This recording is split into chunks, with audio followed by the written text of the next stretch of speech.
This is TradeFlow News, bringing you relevant news and insights from around the world. TradeFlow News, enabling trade for SMEs and economies worldwide.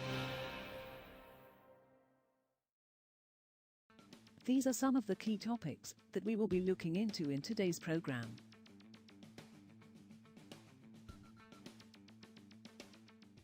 First, let's take a look at the overnight headlines which are impacting the commodity markets.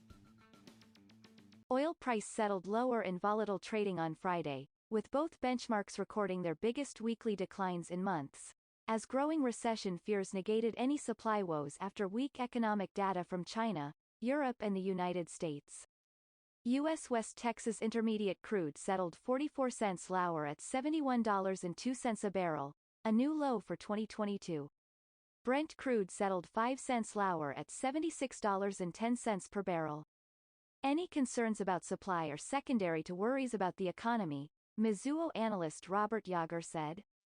European Union countries are preparing for extraordinary negotiations on Saturday aimed at finalizing a deal on a gas price cap that has divided the 27-country bloc.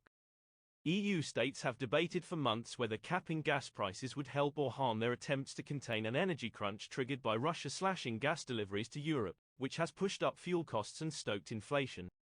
The European Commission proposed a price cap last month, and EU countries are aiming to agree on the cap at a December 13 meeting of their energy ministers in Brussels.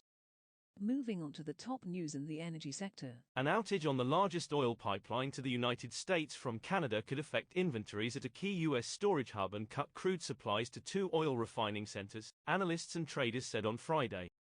TC Energy's Keystone Pipeline ferries about 600,000 barrels of Canadian crude per day, BPD, to the United States. It was shut late Wednesday after a breach spewed more than 14,000 barrels of oil into a Kansas creek, making it the largest crude spill in the United States in nearly a decade. The main question continues to be the duration of the potential outage.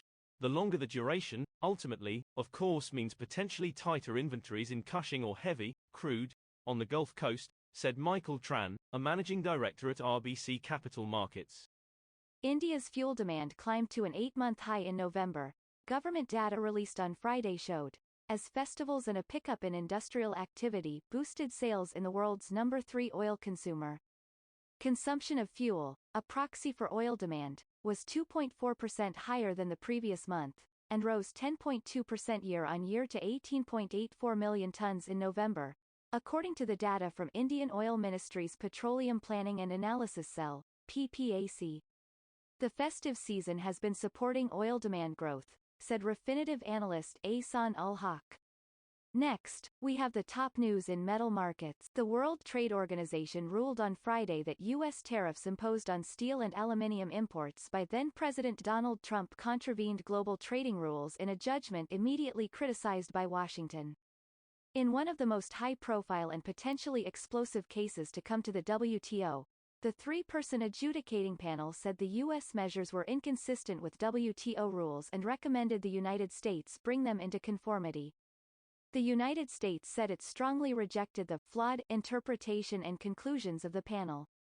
China will launch trading of industrial silicon futures on the Guangzhou Futures Exchange from December 22, and silicon options from December 23, the China Securities Regulatory Commission said in a statement on Friday. The futures contract is believed to be the world's first for industrial silicon, which is used to make solar cells. We will now look at the top news in the agricultural sector. Indonesia may start implementing a program to use biodiesel with 35% blend of palm oil-based fuel, known as B35, from January 2023, a senior energy ministry official said on Friday. Currently the world's top palm oil producer, Indonesia uses B30, containing 30% palm oil-based fuel.